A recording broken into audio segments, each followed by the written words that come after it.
Yung isda guys, buhay pa. Parang buntis yata, malaki yung tiyan. Pwede. Pwede. Pwede. Galing kami sa Bernesh. Bumili kami ng isda. Kasama yung biyanan ko na lalaki at saka si Edie. Kaya syempre, na-miss ko na yung isda. Bumili rin ako ng sardines. Ito yung lutuin ko ngayon para makakain yung mga bata. So, tingnan niyo guys. Isang kilo lang din yung binili ko kayo. Yan. Tapos itong isa ayan ang laki.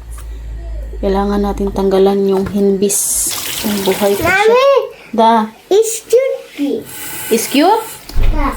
Nagpabili rin si Habi sa akin ng pastrama sa karning tupa. Tapos itong parnuts, Romanian sausage. Maulan sa labas. Lagay ko muna to sa fridge kay hindi ko pa tululutuin. Ginawan ko si Daddy kaninang sandwich. So, mamaya ko na tululutuin pag uwi niya. Ito na ilagay.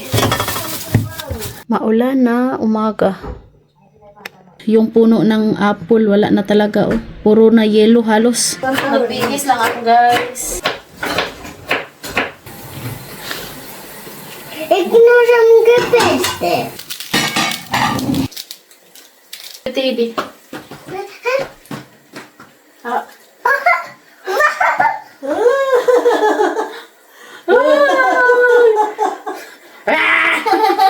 Buhay pa siya.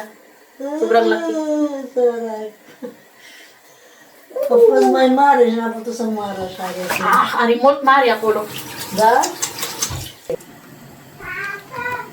May mamachi. Last gabi na ako Pagsaro ko yan. Pagsaro.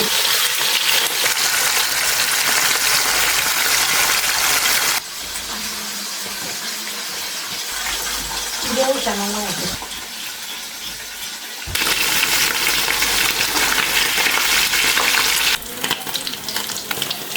Grabe ang sarap. Matutuwa yung si Katusha na isda yung ulam namin. Paborito niya kasi yung isda, pati si Edie. Tikman natin.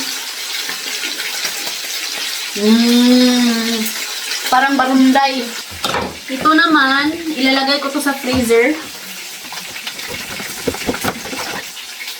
Buti na lang talaga. Laking bukid tayo guys. Yung ganito, lutuin to ni Mama. Marunong tayong maglinis ng isda.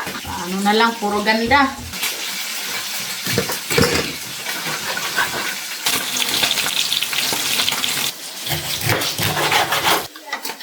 Ayan.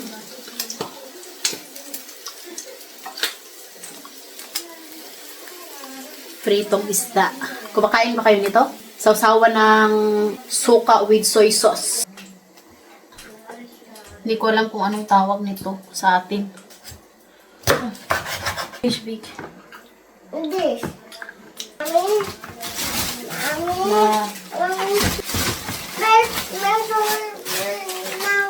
Ayan.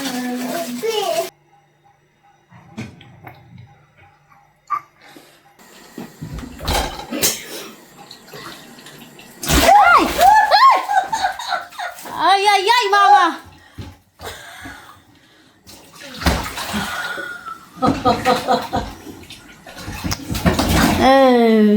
Thank you for watching. I love you all.